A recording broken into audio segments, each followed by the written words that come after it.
খাচ্ছে গেলে বলবেন দরকার থাকে, মাখাল তলায় কলেজে গেলে, ক্লাসে গেলে, ট্যাংরাখালি চাম্পাটি কলেজে গেলে তখন বলে ওর ভাব ভালো নয়, সন্ধ্যা করে আসে উপরে নেমে আসবে, সূর্যের মাথার ঘিনুগুলো টক টক টক টক টক টক করে ফুটে, পিছন ঝুললেই বলবে বেজাত মরবে কবে। বছর ধরে জেলে ছিল। মনে রাখবেন ক্ষমতার ইমাম সাহেব জুলুম করতে পারবে না, হয়তো খারাপ হবে, তাহলে মরণের পরে তো হবেই, থাকতে পারে হতে পারে রিকশাওয়ালা, তোমার 3 কোটি টাকার মালিক, তুমি বিশাল বড় বিজনেসম্যান, যদি তোমার আচার আচরণ ব্যবহার মারা যাওয়ার আগ দাদা দাদা বলবে, আর মরণে হাসিবে তুমি, কাঁদিবে ভুবন, আর আমি হাসিছে ভুবন। কবি বলেছে যাই শুধু মায়া। গালেব সাহেব হুজুর চলে গেছেন, সাহেব হুজুর চলে গেছেন, এখনো মানুষের কষ্ট হয়, কথা ঠিক কি না? আমজাদ হোসেন আপনার একটা কালো মতো মানুষ, এমনও মানুষ আছে চোখ দিয়ে পানি ঝরায়। কেন? কোরআনের জ্ঞান ছিল, ইমানি সম্পর্ক তাদের সাথে ছিল। দিল্লির বাদশা শাহজাহান তার কবরটা পুলিশ দিয়ে পাহারা দেয়া হচ্ছে, আর আমাদের মতো জ্যান্ত মুসলমানদের সুযোগ পেলেই দিল্লির মোটা ভাই কখনো বলছে এনআরসি, কখনো বলছে এমপিআর, বলছে চলে যাও, এখানে ৬০,০০০ মুসলমান রক্ত দিয়েছে। লোকের একটুখানি ভুল হলে অনেক বড় হয় না,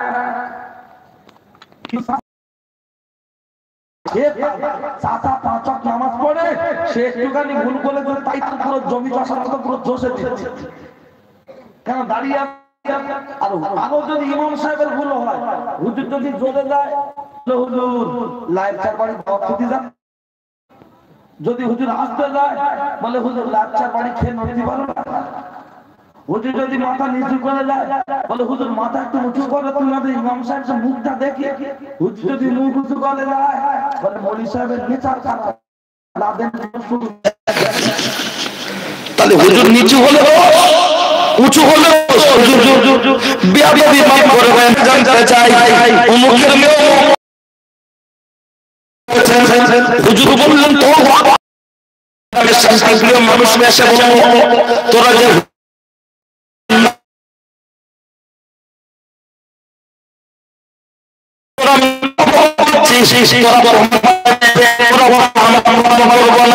হুজুরকে জেনা করে হুজুর নাম দিতে বলো, হুজুর বললেন ঠিক আছে বাবারা বাবারা বাবারা, আমার দাদাই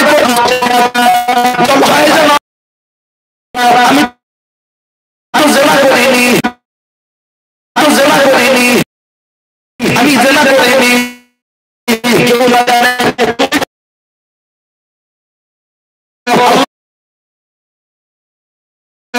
তুমি আমাকে সাহায্য করো, তুমি আমাকে সাহায্য করো, এত পরিমাণ করো আওয়াজ চলে আসলো, আর তোমাকে কাটতে হবে না, চোখের পানিটা মুছে নাও, আর তোমাকে কাটতে হবে না, ওদেরকে বলে দাও পেটের ভিতরে যতক্ষণ না ডেলিভারি হবে ততক্ষণ কোনো প্রমাণ হবে না, আজকে তোমরা সব বাড়িতে চলে যাও। উত্তেজিত জনতা বলল না না না না, পুলিশ সাহেবের ভাব ভালো হয়, পুলিশ সাহেব নিয়ে চলে যাবে, পুলিশ সাহেবের ভাব ভালো হয়, গ্রামের শান্তিপ্রিয় মানুষ যারা তারা বলতে লাগলো হুজুর যদি পালিয়ে চলে যায় জন্য দায়ী থাকবো আমরা, দুটো গ্রুপ ভাগ হয়ে গেল, চুক্তি হয়ে গেল, 3 মাসে দিন যায়, রাত আসে আর যায়, একদম কাছাকাছি, একদম কাছাকাছি, পেটের ভিতরে বাচ্চা 4 মাস 5 মাস 7 মাস 8 মাস 9 মাস বাচ্চার ডেলিভারি হওয়ার সময় চলে আসলো। ডাইরেক্ট বাচ্চা ডেলিভারি কেন নিয়ে গেলাম বলুন তো? আগের লোক চিবিয়ে খেত, এখন আর চিবিয়ে খায় না, এখন যা হচ্ছে গেলাস ঠেকিয়ে দিয়েছে হলাবে, চলে যাচ্ছে চেঞ্জারে। সুতরাং উপকার কম হোক আর বেশি হোক, ডাইরেক্ট দিচ্ছি, এখন আর চিবানোর মতো ধৈর্য নেই। আর যে সময়টাকে তার থেকে বেশি কথা বলবো বলে শর্ট করে বলি, কেনে কেনে লম্বা করলে হবে না। আর তুমি যদি মনে করি যে সাদ্দাম বিশাল বলছে, বিশাল বড় অত সহজ না। প্রত্যেকের মনের খবর যখন আল্লাহ জানে, তাহলে সুতরাং যে কথাটা বলবো চেষ্টা করবো সঠিক উপরে ফিনিশ করতে। ও ছেলেরা, নওজোয়ান যুবকেরা, ও আমার মুরব্বিয়ান, শুনে রেখে দেন, ভেবে রেখে দেন। কিতাবের মধ্যে এসেছে, লক্ষ্য করলে দেখতে পাওয়া যায়, পেটের বাচ্চা যখন ডেলিভারি হওয়ার সময় চলে আসলো, তখন বলা হচ্ছে এই তো বাচ্চা হবে, বাচ্চা হয়ে গেছে, বাচ্চা শোয়ানো আছে, বাচ্চার বয়স হলো মাত্র কয়েক ঘন্টা। হুজুরকে ডেকে বলা হচ্ছে, হুজুর এই তো বাচ্চা শোয়ানো আছে, এবার প্রমাণ করে দাও এই বাচ্চার বাপকে। হুজুর বললেন, বাবারা বাবারা বাবারা, আমাকে আর একটু টাইম দাও, আমাকে আর একটু টাইম দাও। বললো ঠিক আছে, টাইম নিয়ে নাও। আবার বলে নামাজ পড়তে রে, আল্লাহর কাছে সাহায্য চাইছে। এত পরিমাণ বাইরে থেকে লোক বলছে মনি সাহেবের ভাব ভালো নয়, হেরে গেছে, তাই কেঁদে জিততে চাইছে। মনি সাহেবের ভাব ভালো নয়, কেঁদে জিততে চাইছে।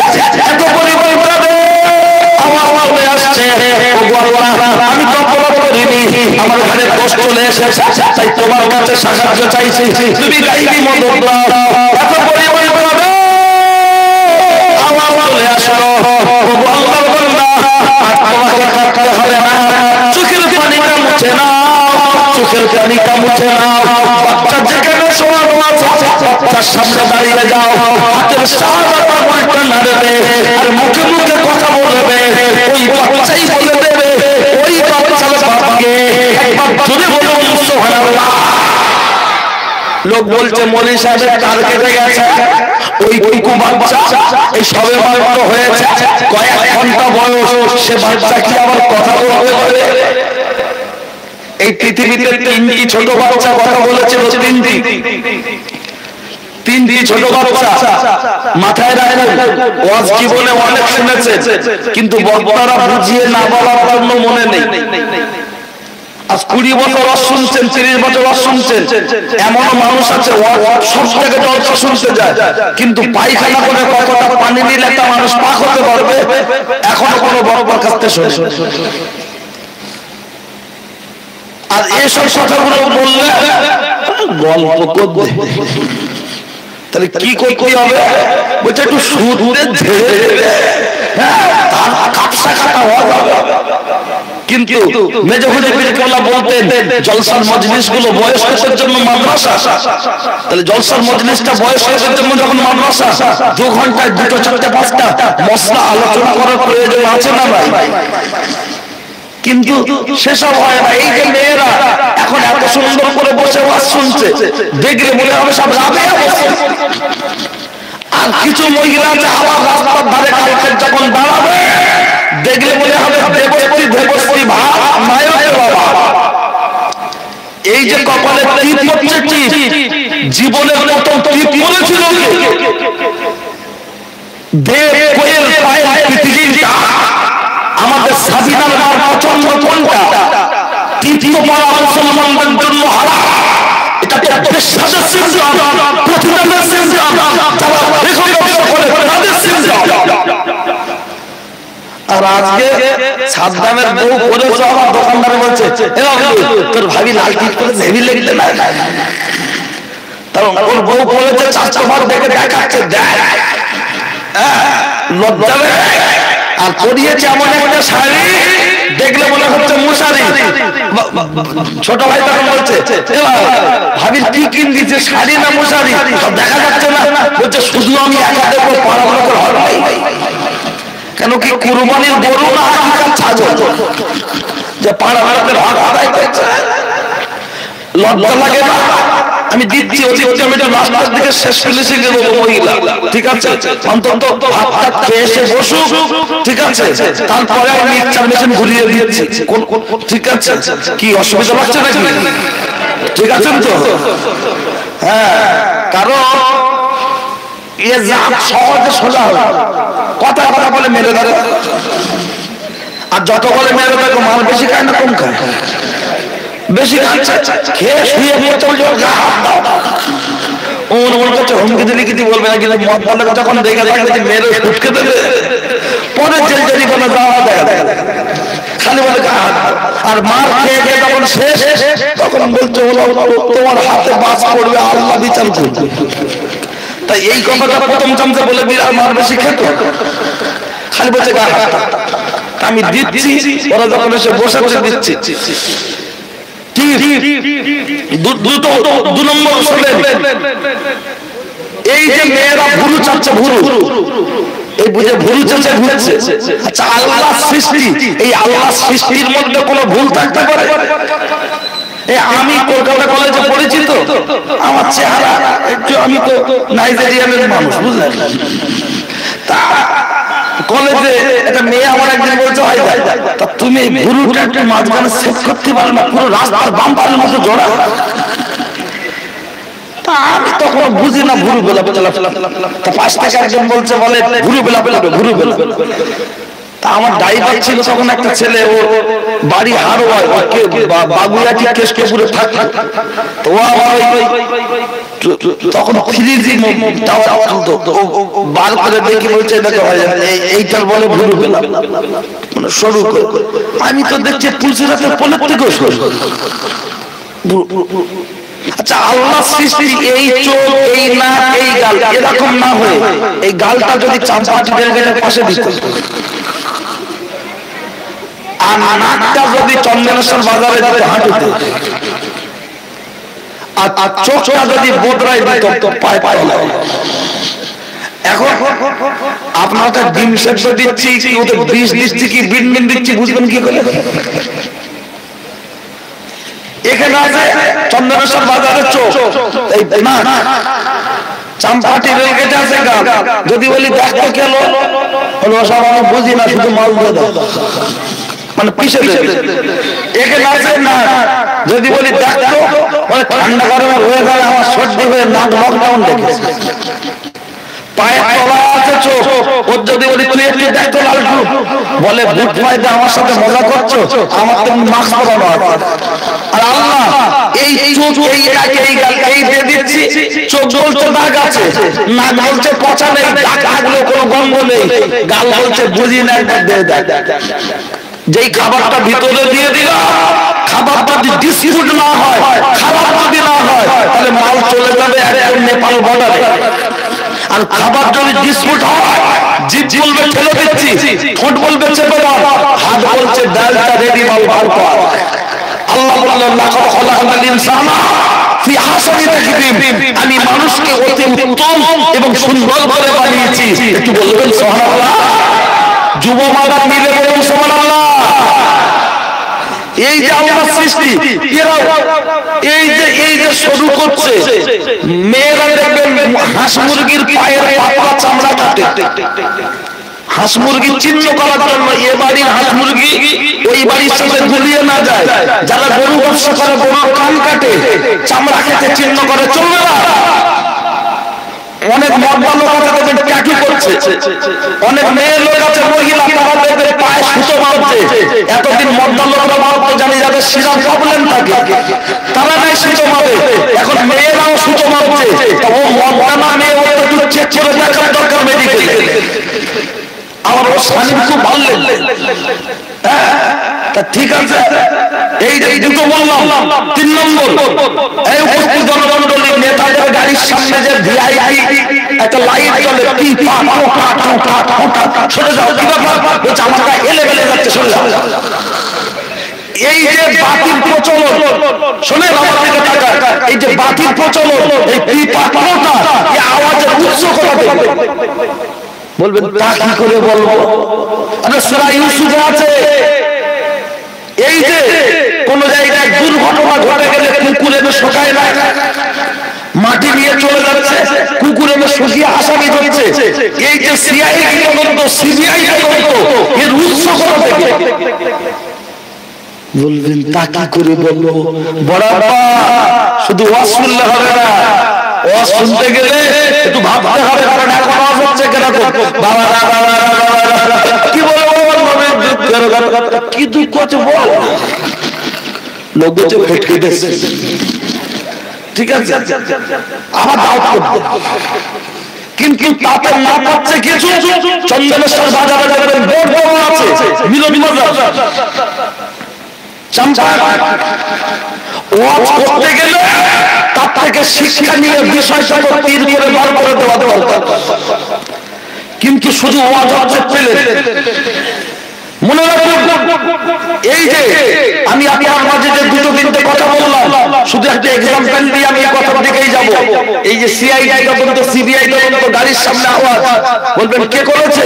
দেখবেন এই গাড়ির সামনে হযরত নবী ইউসুফ আলাইহিস সালাম যে উটটা চাপতে উট, এই উটের নাক থেকে এমন একটা আওয়াজ হতো, লোক দুবাই আড়াই মাইল দূর পর্যন্ত শুনতে পেত যে ওই রাস্তা থেকে নবী ইউসুফ আলাইহিস সালাম যাচ্ছে। আজকে আপনার নেতা মন্ত্রী থেকে শুরু করে ভিআইপিদের গাড়ির সামনে যে সিগন্যালটা লাগানো শুরু হয়েছে, এটা সেই সূরা ইউসুফ থেকে গবেষণা করে একটু চলে বলুন সুবহানাল্লাহ। ইসলামে নেই এই যে ভোট দিচ্ছি আমরা, কাকে ভোট দেবেন আপনার ব্যাপার, কিন্তু এই প্রচলন ঘটিয়েছেন কে? বিশ্বনবী। এই যে মিছিল হয়, ছাত্র মিছিল, রাজনীতি মিছিল, শান্তি মিছিল, বাজার কমিটি মিছিল, জীবনের কত মিছিল করেছিলেন? বলবে তা কি করে বলবো? জীবনের কত মিছিল করেছিলেন হযরত ওমর? বলবেন তাই? হ্যাঁ, জীবনের কত মিছিল করেছিলেন হযরত ওমর। যদি সম্ভব হয় বক্তব্যের মাঝে পুশ করবো, চলুন। তিনটে বাচ্চা কথা বলতে বলেছি, তাই তো? একটি বাচ্চা সব মনে আছে তো? কয়েক ঘন্টা মনে রাখবেন, আমি ছেড়ে চলে যাওয়া লোক না। কারণ হ্যালো, শেয়ারের ভিতরে আলু কি করে গেল এটা বুঝে নিতে হবে, শুধু শুনে চলে গেলে হবে না। যে এত খোলামেলা বলার কারণটা কি জানেন? কখনো হয়তো আমার কাছে শুনবেন, দিল্লির এক বিহারি বেড়াতে এসছে চন্দনেশ্বর, তা যার বাড়িতে আসছে বড় ভাই সে থাকে দিল্লি। বড় ভাই ছোট ভাইকে ফোন করছে, করছি চাম্পাহাটি স্টেশনে যা, আমার বন্ধু আসছে, বললে একটু ঘোরাফেরা। তা ছোট ভাই গিয়েছে চন্দনেশ্বরে আনতে। এখন ছোট ভাই লেখাপড়া করে না, চাষবাস করে, ও খুব একটা করতে যায় না। ওইদিকে লাস্ট অফিস চাম্পাহাটি আর এদিকে লাস্ট অফিস ভোজে। তা ও যখন দেশের ট্রেন থেকে নেমেছে, মোটর সাইকেলের পিছনে বসেছে, আস্তে আস্তে আস্তে আস্তে যেই চন্দনেশ্বর বাজারে ঢুকেছে, এবার ওদের বাড়ির রাস্তায় ঢুকবে, পাশেই দেখলো একটা তাল গাছ। বিহারি দেখেই বলছে, দোস্ত এ কিয়া হ্যায়? তো বিহারি যেই বলেছে কিয়া হ্যায়, বাঙালি তো হিন্দি বলতে পারে না এই ছেলেটা। এখন এই মনে মনে করছে বড় বড় বন্ধু হিন্দিতে কি যে বলি। তা মাথা চুলকে চুলকে বলছে, দোস্ত এ তেল গাছ। বিহারি বলছে তেল গাছ।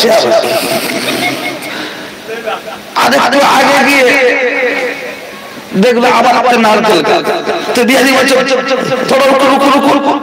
তো গাড়ি দাঁড়িয়ে বলছে এ কি হয়? এ মনে মনে করছে সারা কোন রকম তাল গাছটা পার করেছে, আমার নারকেল গাছ ধরে। তা তখন বলছে এ কি হয়? ও তখন মনে মনে করছে কি বলি, মাথা চুলকে চুলকে বলছে এ নারকেল গাছ। বিহারি ঠিক ঠিক ঠিক বুঝতে পারবে, তা না বুঝেই বলছে আচ্ছা। তা পাশে বাঁশ পড়েছিল, তুলে নিয়ে দিয়ে ধাক্কা দিয়ে শুকনো নারকেল পড়েছে। আর বিহারি লাফ দিয়ে তুলে নারকেলটা কামড়াচ্ছে আর বলছে আবে क्या चीज है, না রস হয় না শ্বাস হয়। বাঙালি তখন বলছে আরে ভাই, হিন্দি কি বলে বুঝতে পারে না, তো বলছে আরে ভাই पहले नारकेल को छड़ाइए, दांत दिए फटाइए, তারপরে तुम गिलिए। बिहारी मुखेर दिके চেয়ে চেয়ে বলছে साला कहां से हिंदी শেখায়, আধা বাংলা আধা হিন্দি। তা তখন বাঙালি বাড়িতে গিয়ে ভাবিকে বললো, ভাবি ভাত দাও, ভাই তো ভাত দিক, বিহারি খা, আমি গোসল করে আসি। বলে লালকে ভাত দিচ্ছে, 8 বছর বয়স, বিহারি খাচ্ছে ডিম ভাজা, ডাল, চিকেন কষা। খেতে খেতে হঠাৎ বিহারি বলছে বাচ্চু আওয়াজ হচ্ছে, বাচ্চাটা দৌড়ে বলছে মা, বিহারি কাকা বলছে কচু তরকারি লে। ওর মা বলছে আমাদের হাড়িতে বাসি তরকারি আছে, তুই বলেছিস নাকি? বলছে মাল্লা আমি বলিনি। তোর মা সেই ছিঁড়ি যে কালকে বাসি তরকারি এক বাটি ছিল গরম করে যেই দিয়েছে দিয়া দিয়ে আবার গল্প বলছে আমার কোথায় এ ছুটে গিয়ে বলছো মা বিয়ারি বলছে আরো কিছু দে। ওর মা কোদালটা দিয়ে বলছে তোর ভেজা পাটের বাগান থেকে এক ঝাঁক তুলে দিল খায় খাট পকেটে নেই। বাঙালি গোসল করে আসলো নারকেলটাকে ছাড়ালো একটা প্লেটে সুন্দর করে তুলে দিল। বিহারি খাচ্চার বলছে বহুত আচ্ছি চিজ হ্যায় রস হয় শ্বাস হয়। তাহলে বিহারি কি ও কচু চেয়েছে বলে মনে হয়? তাহলে বুঝতে না পারার জন্য শুধু কচু দিচ্ছে আর নারকেলে দেখতে না পারার জন্য উপরে নামিয়ে রস শ্বাস কিছুই পাইনি। আর যেই ছাল ছাড়িয়ে দিয়েছে তখন বলছে রস হয় শ্বাস হয়। আমি আপনাদের ছোট করতে চাইছি না, নয় অন্যায় স্বীকার করে বলছি আপনারা বোঝেন না বলেই আমাদের ডেকেছেন। আর আমরা এসে শুধু বলছি বাবারা বাবারা বাবারা কি বলবো দুঃখের কথা। নামাজ পড়ো রোজা করো নামাজ পড়ো রোজা করো লোক বলছে না রস না শ্বাস কিচ্ছু নাই। একটু খুললাম করে মানুষের মাঝে ব্যাখ্যা দেওয়া প্রয়োজন, কিন্তু তার দিক দিয়ে আমরা ব্যর্থ। লক্ষ্য করলে দেখতে পাওয়া যায় শুধু শুনলে হবে না, শুনলে হবে না, তাতে আপনাকে বুঝে নিতে হবে। লক্ষ্য করলে দেখতে পাওয়া যায় ও ছেলেরা ও নওজোয়ান যুবকেরা ইউসুফ জুলাইখার কাছে বিখ্যাত কাছে শুনেছে তারা, কিন্তু আজকের মনে নাই। শুধু আমি একটু ধরিয়ে দিয়েছি, খেয়াল করুন। হযরত নবী ইউসুফ আলাইহিস সালামের মোট ভাই হলো 10-12 জন, মা বাবা 3টে। আমি শর্ট করে বলবো, যারা শুনেছেন পড়ে রেখেছেন যেন আবার ভাববেন না ভুল ভাববেন না। মা 3 জন, ভাই 12 জন, এক মায়ের পেটে 6 জন, আর এক মায়ের পেটে 4 জন, 6 আর 4 10, আর ইউসুফ আর বেনিয়ামিন হলো 12। এই আপনার লক্ষ্য করলে দেখতে পাওয়া যায় নবী ইউসুফ আলাইহিস সালাম ছোটবেলায় লালন পালন হয়েছেন সুম্মার বাচ্চা, অর্থাৎ বাপের বোনের কাছে। বোনের কোনো বাচ্চা কাছে ছিল না। ইসমাঈলের কাছে 3-4টা খন্ড অনেক শুনেছেন। আর আমি মূল কথাটা 2.5 মিনিটে বলতে চাইছি, একটু খেয়াল করুন। ও ছেলেরা নওজোয়ান যুবকেরা জীবনে তোমরা গাইডের রসনা লক্ষ্য করলে দেখতে পাওয়া যায় কিতাবের মধ্যে এসেছে যখন মা মারা গেছে নবী ইয়াকুব আলাইহিস সালাম ইউসুফকে বোনের কাছে দায়িত্ব দিল, বোন এই ইউসুফকে তুমি লালন পালন করবে। বলল হ্যাঁ, খুব মহব্বত করে ফুপু ভাইকে নিয়ে লালন পালন করছে। ফুপুরও কোনো বাচ্চা কাচ্চা নাই, আর যার বাচ্চা কাচ্চা নাই বোনের বাচ্চা অথবা ভাইয়ের বাচ্চা যদি কাছে থাকে তার উপরে আরো মহব্বত বেড়ে যাবে কি যাবে না? বিশাল একটা মহব্বত। যেদিন ইয়াকুব আলাইহিস সালাম ইউসুফকে নিয়ে আসার জন্য গিয়েছে, নিয়ে বাড়ি চলে আসবে, কিন্তু ফুপুর বুকে ফেটে যাচ্ছে রে। ইউসুফকে দিতে ইচ্ছা হচ্ছে না, কিন্তু কি করা যাবে? যখন নিয়ে চলে আসছে তখন বেটিমা ফুপমা একটি বুদ্ধি করলো, কোন একটা ছোট বস্তু ইউসুফের ব্যাগের ভিতরে ঢুকিয়ে দিয়েছে। আর ইয়াকুবী শরীয়তের নিয়ম ছিল কেউ যদি কারোর কোনো জিনিস চুরি করে সেটা যদি প্রমাণ হয়ে যায় তাহলে তার কাছে তাকে চাকর হিসাবে রাখতে হবে।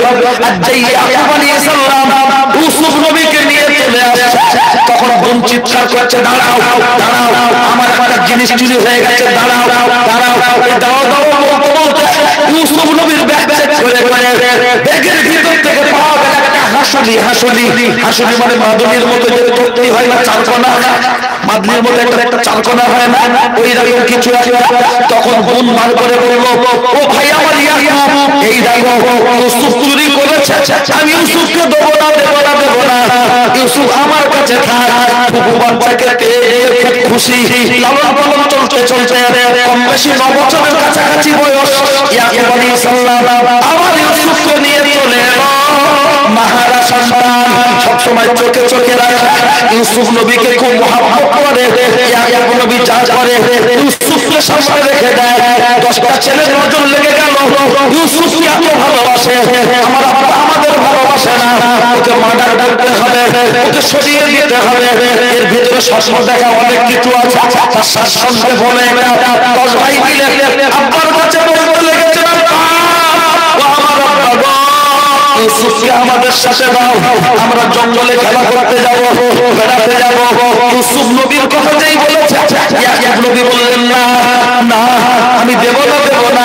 ওরা 10টা ছেলে জোট বেঁধে বলল আমাদেরকে দিতে হবে, আমাদেরকে দিতে হবে, আমরা ভাইকে নিয়ে যাব, আমরা তাকে যত্ন করে রাখবো, ক্ষতি হতে দেব না, ক্ষতি হতে দেব না।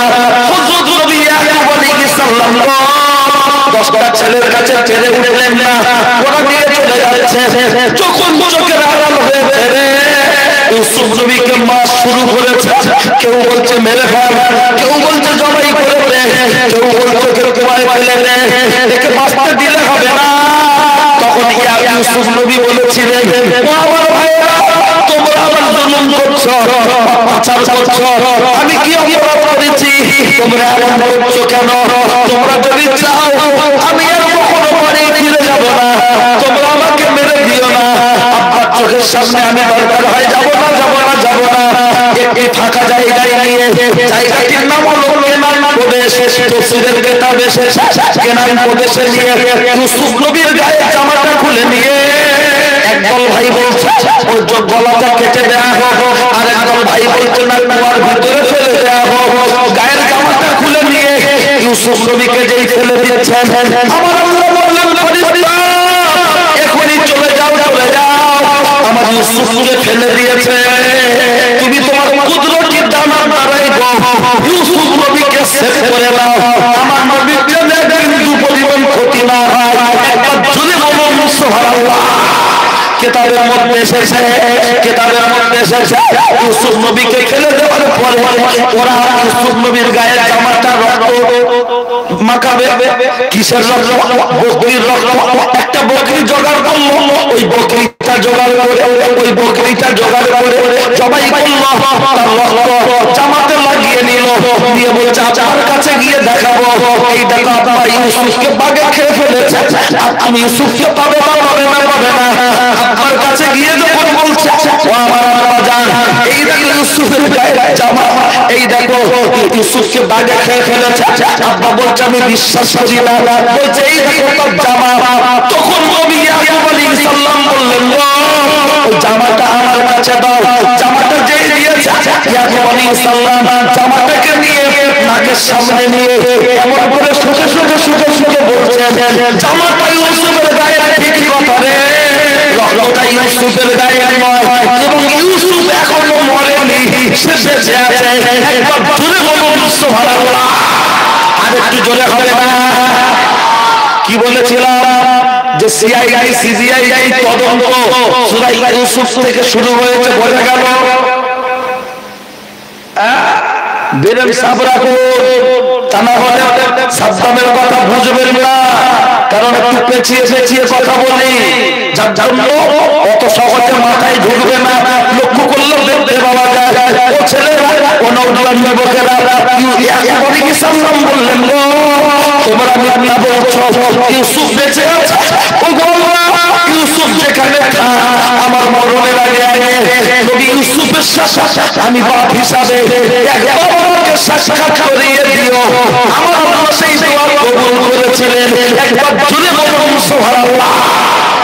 লক্ষ্য করলে দেখতে পাওয়া যায় ও ছেলেরা, ও নওজোয়ান যুবকেরা দিন আসে দিন যায়, রাত আসে রাত যায়, এমন চলছে চলছে রাস্তা দিয়ে মানুষ যেতে যেতে পানির পিপাসা লেগেছে, পানি খাওয়ার প্রয়োজন, কিন্তু কল তো নাই, আছে কি কুয়া, কুয়ার সন্ধানে সন্ধানে যে কুয়াতে নবী ইউসুফ আলাইহিস সালাম পড়ে আছেন, ওই কুয়াতে এরা চলে গেল, বালতি ফেলেছে, পানি উঠবে। আমরা বললেন ফেরেশতা যাও, চলে যাও, যাও, চলে যাও। উনি বলে বালতি ফেলেছে, পানির পরিবর্তে আমার নবী ইউসুফকে ওই বালতিতে তুলে দাও, কুয়া থেকে আমার নবী উপরে উঠবে। সেই বালতি টেনে টেনে টেনে টেনে টেনে টেনে তুলছে, দেখতে পাওয়া গেল পানির পরিবর্তে একজন ফুটফুটে গোলা, একজন গোলাম পাওয়া গেছে। একবার জোরে বলুন সুবহানাল্লাহ। ইউসুফ নবীর ভাইয়েরা একটু দূরে কয়েকজন বসেছে, কেন? যদি কখনো ইউসুফকে কেউ তুলে ফেলে, মরেছে কিনা কিন্তু নিশ্চিত না, ফেলে দেওয়া হয়েছে। তাহলে বাড়ি ফিরে চলে গেলে সবকিছু রিপোর্ট জানা যাবে।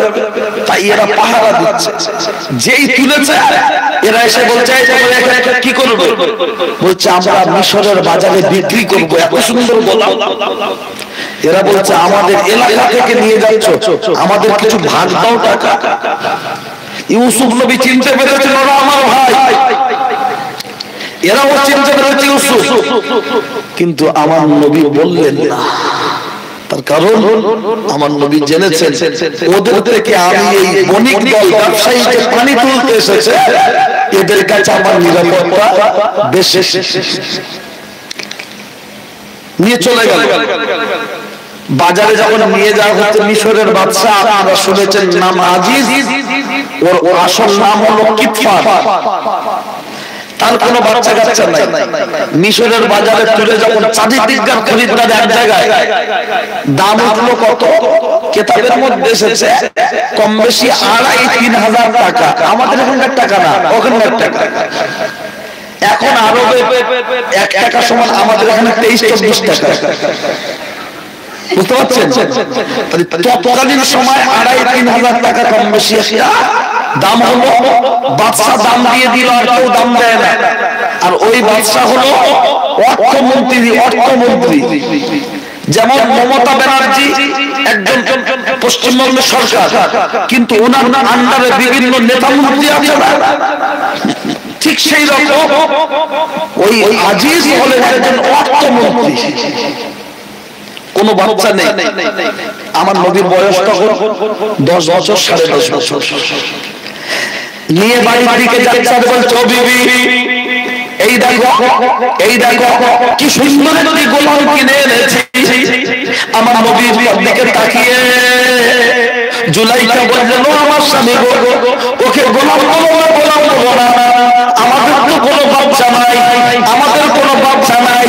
এই সুন্দর ফুটফুটে বাচ্চাটিকে আমরা লালন পালন করে আমাদের ছেলের মর্যাদা দিতে চাই, একে গোলাম বলো না। বলুন ভাইয়েরা, তাকে হিংসা করে কুয়াতে ফেলে দিল রে।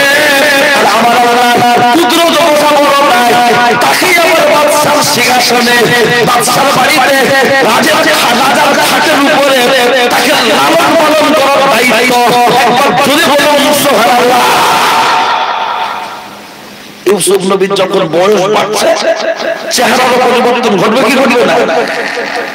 জুলাইখার চালচলন পাল্টে যাচ্ছে।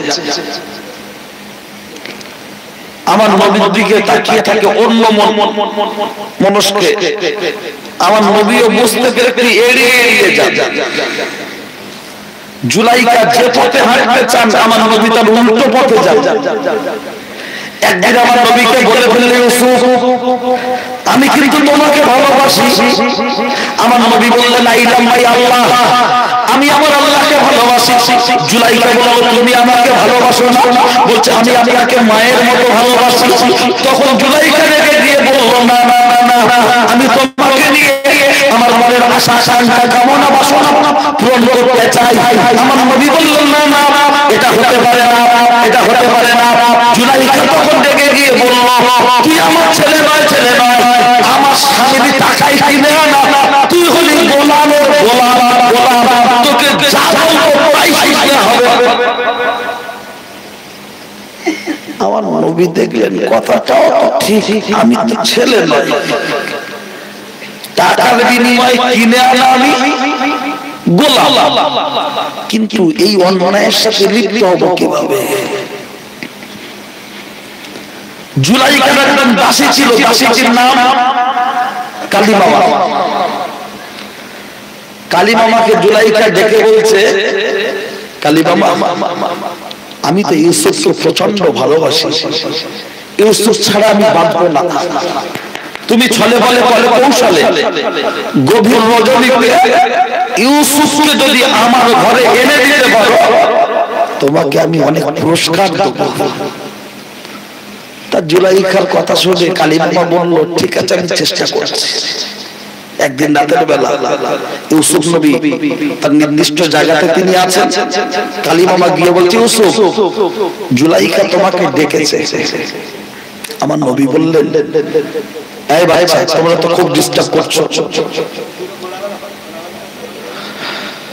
কারণ আমি যে কথাগুলো বলি প্লেট বলি না, মাঝখানে একটু মশলা দেওয়ার দরকার হয়। ব্রেনটা যদি অন্য মনস্ক হয়ে যায় মশলা কিন্তু ঘেটে যায়। তাই অনুরোধ করছি কথা বলো শোনার মালিক। কি বলছিলাম? আমার নবী বলছেন এত রাত্রে আমি যাব, বলছেন না তোমাকে যেতে হবে, বলছেন না আমি যাবো না, বলছে তুই তো গোলাম, টাকা দেবে কেনা যাবি না। নবীর মনটা খুব খুব ছোট হয়ে গেল। আমার নবী টুকটুক করে যখন সামনে আগাচ্ছে, জুলাইখা বলল যখন ইউসুফ আসবে একটা একটা করে দরজায় তালা মেরে দেবে, যাতে ইউসুফ পালিয়ে চলে না যেতে পারে।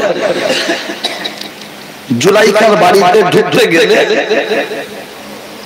যে ঘরটায় আছে সেই ঘরটায় ঢুকতে গেলে মাঝখানের দরজার সংখ্যা হলো 7টা।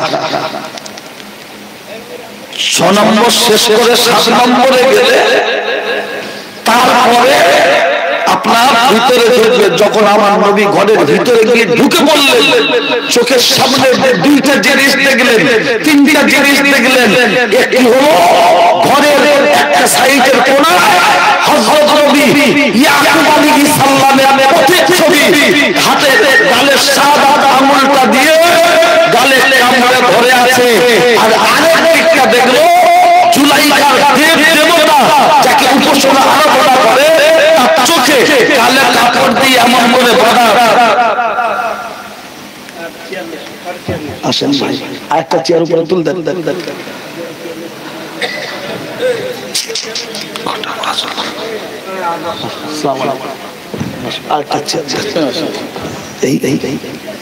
তাহলে 10 মিনিট বাকি থাকতে শেষ করে দিচ্ছি।